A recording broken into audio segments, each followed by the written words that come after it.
Hi, everyone who is listening to us today. My name is Rhonda Hull, and I am delighted to be with one of my dear friends, Ann Pogue. And I felt it would be really valuable, Ann, for us to share a conversation for so many reasons. I would love for you to introduce yourself. I'll say who you are as a human being, as a human doing, and a little bit about who you are as a human being, and then I'll let you pick up from there. You know, as a human doing, Anne is the glue that holds together all of the fragmented pieces of this amazing organization that Anne and I work with. She is part of Refugee Film School. So if you want to learn more about Refugee Film School, you can go to refugeefilmschool.com. She is a wonder woman in terms of relationships, and as a coach and as an empath, she's provided me with so many valuable insights and lessons because of the strength and power of who she is, not only in what she does, but who she is as a human, all of the ways that she has changed my life because of her courage. So I invited her today, and Anne, I'd like you to share a little bit just about your physical history so people have a context for what we're going to talk about today. Okay, thanks for having me. Yeah. I just turned 45 years old, and I was born with a quote unquote, medically speaking, birth defect called Spina Bifida, which is a neural tube defect. And it occurs on the 28th day of pregnancy. So I was born a paraplegic. So I have no feeling from my waist down, and I am freed by a wheelchair. Very important. I'm not confined to. I'm freed by my wheelchair. And when you were born, babies born with spina bifida were not expected to live for very long. Sure. If Sure. Yeah. I had a very short projected lifespan, like, a month or more, a month or two. So, but I just turned 45 years old, so hey. You have defied time and space. I defied time and space and all the doctors. Yeah. Yeah. Yes. So, yeah, and now I've made some of my dreams come true. I have a teaching degree, early childhood education teaching degree, and I live on my own. And yeah, what else would you like to know? And you provide the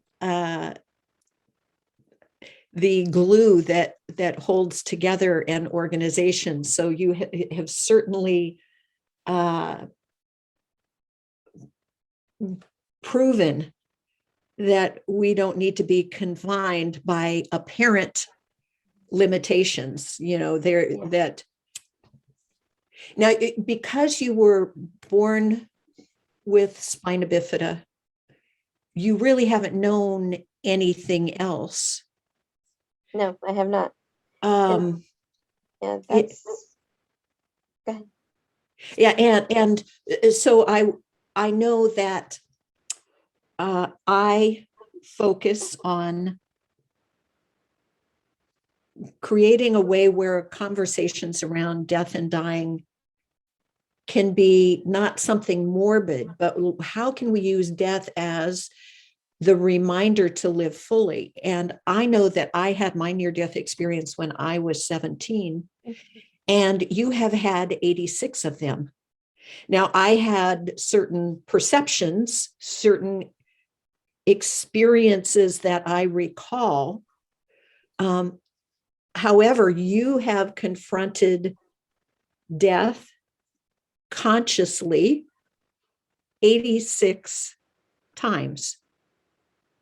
So if you would speak a little bit to that journey of not knowing any different, following the path of going through all of these surgeries, and what insights that has brought you now, because death isn't only that last exhale, but I think in this human experience, we experience many births and deaths, many births and deaths that get us to that final exhale. So share with you a little bit about the life and the death of having spina bifida. Oh boy, that's a loaded question.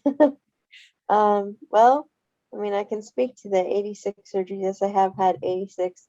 My first one being when I was 22 hours old. I wasn't even a day old yet. That one was necessary to save my life. And so, and that was typical at the time for all spina bifida patients to have that particular surgery. And so, and it took the membrane off my back, which that's a spina bifida is. It's a collection of membranes that are supposed to be in the baby's back and or legs. And they are outside the baby's body when the baby is born. So that was my first my first experience, although I have no recollection of it whatsoever. Right. With having surgery, and I have not ever known anything different. I've had surgeries my entire life, my most recent one being a year ago. And so I never really, I always kind of just did what I was told to do by my parents as an adolescent and as a child, and by the doctors, Right. this is what the doctor said to do, this is what you're going to do. And so that's when do you recall as a little girl having, and what was your first experience with in life with death that made you aware that, oh, wait a minute, we're not here forever, I guess I don't know if it was consciously or unconsciously, or just I just didn't even really think about it. As a child, I just didn't. I just did what I had to do, which was go in and have surgery. And I'm gonna go in and have surgery, and I'm gonna come out, and it's gonna be fine, and I'm gonna heal and move on with life. Right. So I think probably really I didn't actually get hit with it, I guess, until I lost my grandparents, which was only well, it was in 2002 where I lost my grandmother, my first grandmother, first grandparent. So 2002 was really probably the first time I actually really thought about it. And I was older. I was blessed to have my grandparents for a very long time. My grandmother was first in 2002, then my grandfather in 2006, and then two of my my paternal grandparents in 2017, 6 months apart. Right. So, but honestly, related to having surgery and seeing doctors and having, being born with spina bifida and stuff, I think it was pretty much a conscious decision on, or maybe it wasn't. I don't know. I don't remember. Right. Just to not even, I mean, I'm sure when I was younger, it might have come up a few times, but I don't remember those times coming up. So I just went on with life. I would do a surgery, and then I would live life until the next one. Right. I do kind of remember, like, when I was younger, thinking, okay, when's the other shoe going to drop? When's the next surgery going to be? But I never really thought of it in terms of life or death. And maybe that was a I don't know why. Maybe that was some sort of a subconscious protective thing. Right. What I do remember is as a child and probably into my teens, at least preteens, if not, later teens, being told that I was a miracle and that it's a miracle that I lived as long as I did. And that was 20 years ago, Right. 20 plus years ago. So, and still continue to somewhat be told that. And Right. it's pretty. Does it ever make you feel like if you hadn't pulled through at any point along the way or even in the future that somehow you failed because everybody's saying, hey, you're this miracle? Like, well, who am I if I'm not the miracle? Um, I kind of marvel. Like, I mean, the more I hear it from the exterior, of like, oh, you're a miracle and oh, you've been through so much and all that stuff, the more I'm kind of looking at it like, yeah, I have been through a ton of stuff. Yeah. Um, Yeah. yeah, but I don't know. I don't know how to answer that. So with as many surgeries as you have had, how do you do anything special to prepare yourself for them? Kind of, if you can, take us through your thought process that goes through every time you have to face another hurdle, because there are so many people who will hear this who have been faced with a terminal diagnosis or Mhm. who are facing a challenge. What is the internal process that you go through in order to maneuver another surgery? Prior to surgery. Yeah. So if sometimes it's good if I have lead time. Sometimes it's good if I don't have lead time. um, so I guess I can best speak to the lead time because that's more time to prepare, right? So depends on how much lead time I have. Uh, if it's more than 2 weeks, I tend to start to panic about the 2 week mark. I'm getting better at that. um, And but what a challenging thing to have to get good at is to not yeah, panic at the 2 week mark. yes.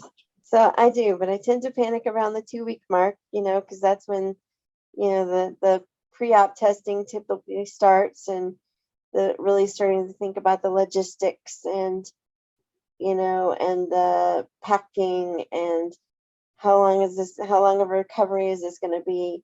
And that's about when those questions really start to get answered. Um, Even if I had known that I had the surgery coming up, I guess you could say it really starts to get real Uh-huh. around the 2 week mark prior to. Yeah. And so I just do the best I can, and I go through the motions. I mean, every surgery is different, but I pretty much know what the routines are, ahead of surgery.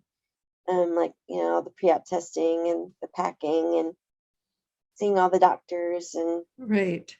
getting all those things in order. Um, and I pack differently. Uh-huh. If it's gonna be a 2 month hospitalization, then I pack differently than if it were gonna be uh, you know a week or less. Right. Right. um, Thankfully, I still have my parents around who are very active in helping me with all of that stuff and supporting me. Right. I'm grateful for that. Yeah. At How 45. have how how have the doctors handled preparing you for a surgery? It's up to me. It's Yeah, up to my family. right. Um, So do they ever speak to you about the risks or the possibility of not pulling through a surgery? well, by law, I think they have to tell you the risks. I mean, they have to do that. Right. Informed consent. Yeah. Consent.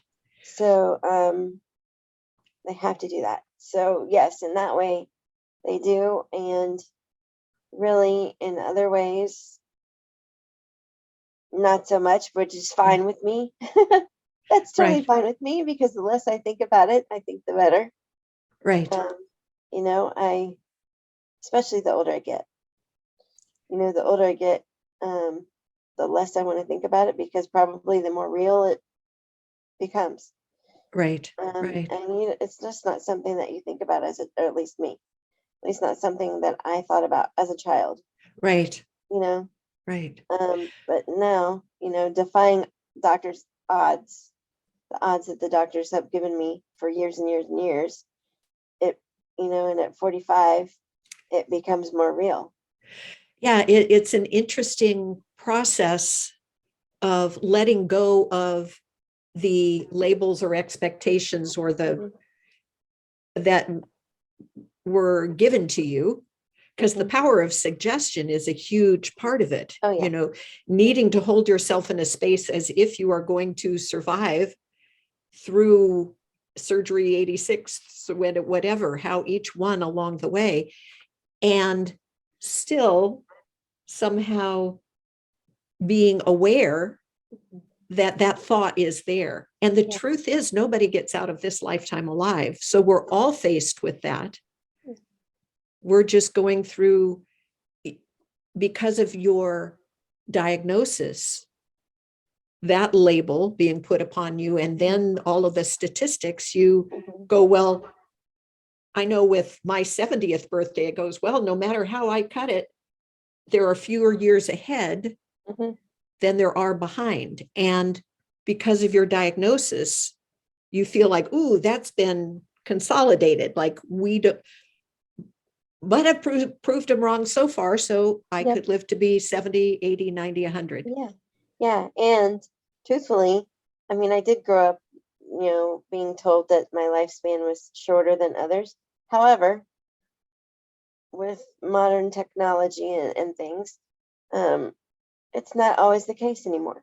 Right. I have friends who have lived, almost completely like normal, quote unquote, normal lifespans. Right. So, I mean, it may or may not be the exception. I don't know at this point. Right. Um, but I do have friends that have done it, and survived. So that's my plan. Well, 110, yeah. baby. And in the 30s and 40s Yeah. and 50s, the lifespan was 45. Hmm. And now that lifespan has been expanded, Yeah. extended, Hmm. because we have more things available to us, antibiotics, options for surgeries that they Right. didn't have. Right. Yeah. So When I turned 30, I panicked. I had a complete panic, you had your midlife attack crisis early. at 30. Yes. I had my midlife crisis at 30, because I had been told that 30 was old for a patient with spina bifida. Yeah. So then when you hit that quote unquote old mode, according to the doctors, it's a mind. It plays with your mind. Yeah. Yeah. um, but and then I hit 40 and I was like, woo, yay, 40, Yeah. because I totally did, because I made it to 40, and so that was a party, and then 45 was a real party just a couple weeks ago. Yes, it Big time was. party, big time party. So Yeah. I'm I try not to think about it as much anymore and try just to do my best to take it a day at a time, really. Right. Do you have your advanced directive paperwork in order? I believe so. So I if you, think so. like, have you gone into detail about the situations with which you want to be kept alive, and in other situations where you would rather not have this procedure or that procedure? Are people aware of what you want? I don't remember going into that much detail, but I do remember with my parents, I signed just a few years ago, signed some paperwork. And they're going to be my, what is it? Their Power of agent, attorney? yeah, medical power of attorney. Something. So they're going to do that. And, you know, they're going to have those decisions to make. And I certainly, I don't know. I've thought about it. But I vacillate back and forth between things. Right. With a lot of those decisions. I haven't. I think because of your 86 surgeries, you've had more than the average bear's time to think about it, to the point that I don't want to think about it. I just want to. Yeah, and yet I do. I try to avoid it at all costs, which I know at some point, which probably that point has already passed. I really need to get serious about it. But gosh, it's so hard. But yeah, I don't know. I mean, I certainly don't think I would want to be kept alive on a ventilator, or, if there was no chance of me, coming back, then I don't, I wouldn't want to be just kept alive just like for that. If there was a chance of me coming back, I don't know. Yeah. So describe what quality of life would mean for you. Like, what is your best quality of life? And I ask this of everyone, not just because you have spina bifida, because I don't even see you as someone who has spina bifida, but what are the important qualities of living that are kind of your non-negotiables? What brings you the greatest joy in your life?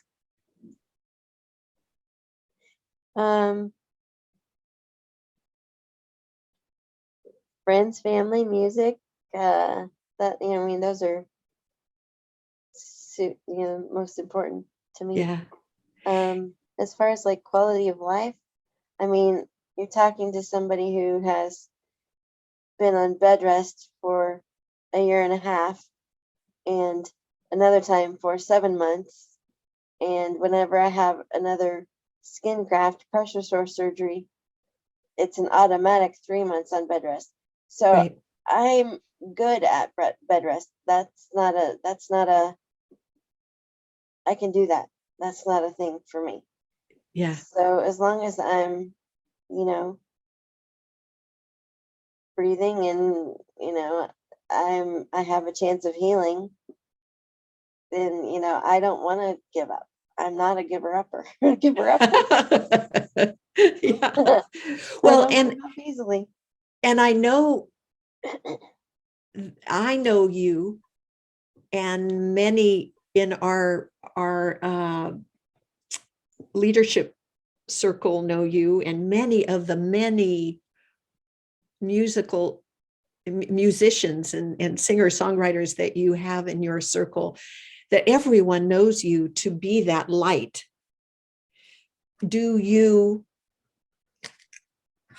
And everyone has dark moments. How do you manage your dark moments? It varies. It pretty much varies, depending on what the circumstances. And how dark it is. I mean, I know that's kind of like maybe a little bit of a cop out answer, but it's the truth. Like, I mean, some things I can certainly handle much better than other things. I do have my own coping mechanism kind of things. And music is huge. Right. My friends who can, you know, be there and make me laugh, or a lot of my friends are musicians, so Yeah. the music fits in, and the music I listen to is very encouraging, Yeah. also positive, Positive. um, and and then of course I lean on faith and my family and Yeah. um, Yeah. just my support system. I think the support system is essential for me. Um, And then, I mentioned faith also too. yeah. Yeah. So let's say that you were aware, and I ask this of everyone. Let's say that you were aware that you had only a year to live. Would you live your life any differently than you're living it now? I'd certainly I think I'd find ways to do more things. That maybe at this point in time that I'm kind of like, well, I can't do that, or Right. that's not possible, or I think I would, and maybe I need to start doing that now. Now. Like, Okay, dare ya. don't talk um, there yet. I mean, I've been well, very and independent. that being said, you I've done do a lot. amazing things. I've done a lot, and I've been Yeah, blessed in that respect. Um, there are certainly things, and I've had a bucket list that I've been able to check off many things off that bucket list. And a lot of those were realistic things. And yeah. so maybe it's time to dream bigger and, you know, figure out, like, are things really impossible, or are they impossible? Yeah. Yeah. Um, so let's say that you now in the best of circumstances, like with no pain, and you were aware that you only had 30 days to live, what would you do? Spend as much time as I can with my loved ones. Yeah. And that in and of itself is a big deal, because a lot of my loved ones live all over the place. Yeah. The people closest to me are a lot of the people closest to me are those that are farthest away from me um in miles, and time Well, and that's space. where you definitely have transcended time and space. Thank goodness for technology and Ah, Zoom yeah. and yeah, and Yeah, for FaceTime and sure. Skype. Technology works for me in that regard. So So let's say it's down to the last day or so. In the best of all circumstances, who would you want with you? What music would you want to hear? Tell me a mm, little bit about that. oh well, I'd certainly want my family, and I mean, positive music is the music of my heart. So um I would love to have all that around me. Um, whether on, you know, CD, or I'm dating myself here. Well, just the CDs, recording of your or birthday. the Your record. Yes, We'll just yes, be pipe that in. yes. Yeah. Um, yeah, have that around me if those, because a lot of those artists are the most important people to me also. Yeah. So if they can't be there in person for whatever reason, um, then certainly the music for sure, which I'm grateful. So what would your final favorite meal be? Oh my goodness. Well, okay, I guess, I mean, I could speak to my favorite meals, I guess. Yeah. My favorite meal, my dad cooks. So, and he cooks really, really well. My sister got the cooking gene in the family. I did not get it. So Yeah. I'm very grateful for my dad and my sister and my mom who cook. Because I don't have that gene. Uh-huh. But my dad cooks. I live in the Midwest, so like right now it's cold. It's getting colder, and so I like comfort food. And so my favorite meal that he cooks is fried chicken I was going and to say the fried chicken. yes, and mashed potatoes. And he makes sweet and sour green beans, which are really good. I don't know if anybody else knows about sweet and sour green beans. Just regular. I don't really like regular green beans, but I love sweet and sour green beans that he makes. And so there's that, and then there's pot roast. Uh-huh. Very Pot simple roast. potatoes and onions. Um, so there's Cool. that. Yeah, So making me who, hungry. yeah, I know. So who are the uh when you're not feeling well? Mm, I know my youngest daughter, when she is caregiving, she likes to caregive the way that she would want to be mm, cared for. And it's like stroking your hair, stroking your yes. forehead. For me, I think because I've lived alone for so long, and it's like for me, I tend to go inward, and Mm, that a lot of touch is really distracting. I mm. want someone's presence, but not physical touch. How do you like to be cared for? Oh my gosh, we're totally opposite. I I am an empath for one, and I'm also my number one love language is physical touch. Uh-huh.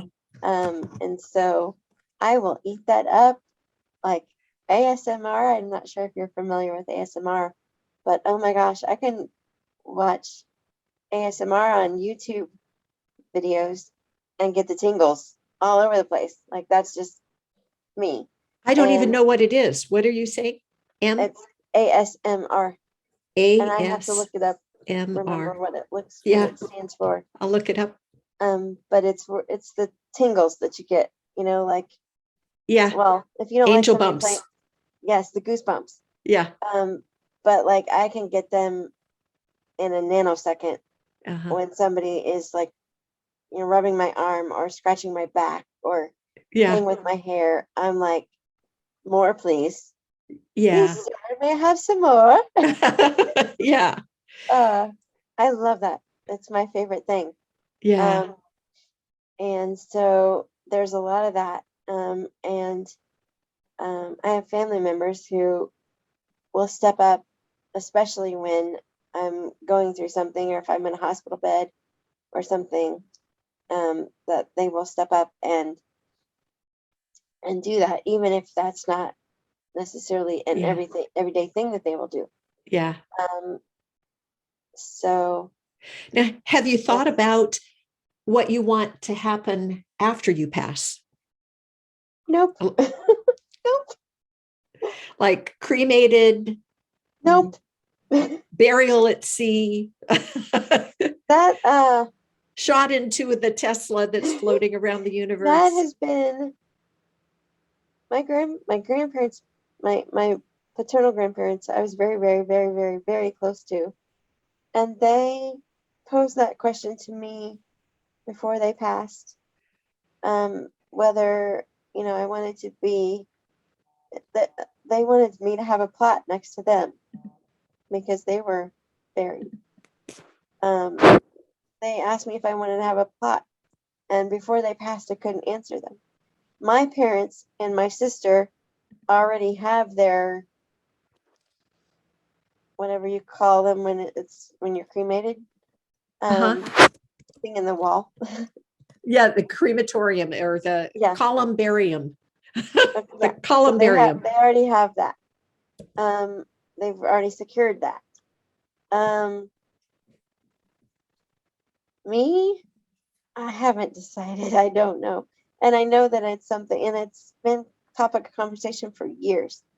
Yeah. I mean, and I just can't decide. Well, I so mean, then are you content with the people who love you making it their best guess afterwards? well, and I've kind of, I think they know my hesitations with both sides of things. With both options, I think they know my hesitations with both. So, I mean, if I were to leave this earth without making that decision, I think that they would make the best decision for me. And at the same time, I hopefully Yeah. will figure it out before that time comes, because then that then that's not on them to have to decide, Right. to make that decision. Um, I get, the ashes to ashes, dust to dust thing of the cremation. And I also like the idea of being with the earth. Yeah. Um, but then that also comes with cremation. And I'm just going to be completely real here and say, when I lost my cat, whom I love dearly, and had her cremated, I was like, what the heck did I just do? Right. And like, eh, Yeah. it's It's, like, it's like burning the body, and I just don't know how yeah. I mean, I get the dusted, ashes to ashes, dust to dust thing, but at the same time, like, talking about burning the body, Yeah. even though the body, even though my spirit will not be in my body at that time, Yes. I'm so conflicted about Yeah. it all. Then I'm like, well, it would be really cool to go into the ocean, or, you know, somewhere Right. like that. I don't know, but Yeah. It's that ultimate needing to control a circumstance, like, and then our mind gets uh busy reflecting on all of the possibilities, because there's yeah, now aquamation, which is a water way of doing cremation. and I love water. Yeah. So, but and the whole question of, does it matter? And perhaps it doesn't matter, and perhaps Yeah, uh, as long as you share with your folks that you're content, or those who love you, that you're content with whatever decision they make at the time. yeah. You I know. mean, certainly I've had conversations with them, and I did have conversations with my grandparents before they passed that my parents are aware of.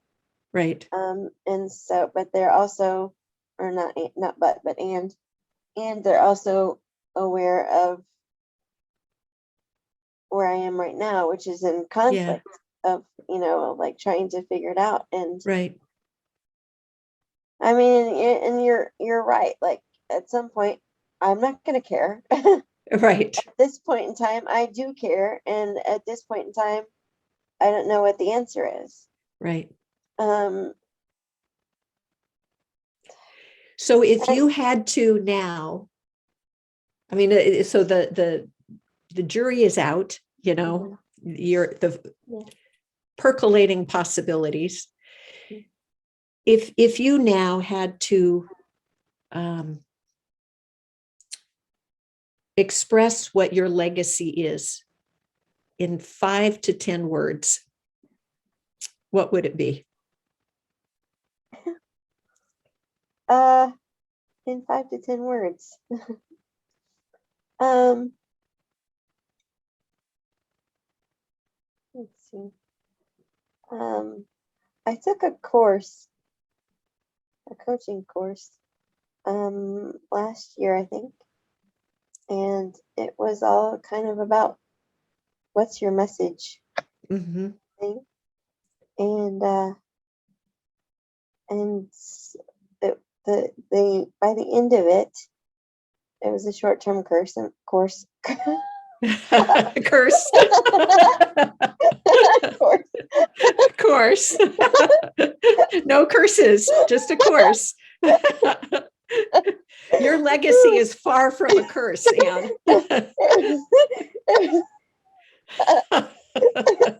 It was a short-term course. And at that time, my message came out to be making a difference from my chair. Yeah. I didn't count the words on that, but it's more than 5. Yeah. And so that's what my message is. Changing the world from your chair. Yeah, changing the world from my chair. Yep. Making a difference and changing the world from my chair. Well, you've succeeded, but in my mind, you don't have to rush to go anywhere. You can continue to make. I plan on it for a very, very, very long time. Yes. Well, I'll be 120. Yeah. Well, I can remember when there was a Facebook post or something that came across and said the person who is going to live to be 150 has already been born. And then the next line said, please let it be Ruth Bader Ginsburg. Well, she made it close. She didn't quite make it to the 130 or 150. And I am, 120. yeah, 120. I continue to every day to be grateful that you're in my life. And I am so grateful that you're willing to tread into uncertain territory, talking about death and dying and talking about it in relationship to your Spina Bifida experience, because everybody has something bigger or smaller, and it's all a judgment about what's big and what's small anyway. Yeah. But you have the courage. Somehow you were given this as your thing to maneuver the messy parts, the good parts, the insightful parts, and you've blessed us all by your courage. So I'm grateful for the time that we've had together today talking about a topic that most people would rather not talk about, and you've talked about it very candidly and honestly, so I'm grateful. Well, thank you for holding the space for me to do that, because I'm not one to talk about it candidly. I am not. I know. You have a, yes, you do. You have a way of drawing it out of me in a very gentle way that's not, well, then it makes it easier, I guess. It just makes it easier to open it. And as far as the others, the other things, what I've maneuvered through, we all have our experience, and it's all relative, right? I mean, we all have things that we are given in our life to push through and get through. And so this just, medically speaking, this just happens to be mine. So yeah. Well, I'm grateful that, and I think we're all here holding hands together. We really are all one, and what you experience, you help me to learn more about in my own life. So I am grateful. I'm grateful. And by you stretching to do this, I also receive tenderly how much you love me. And I hope you know that I love you. So thank you. Thank you for this time together. Thank you for holding my kite string. Yeah. Love you. Love you too.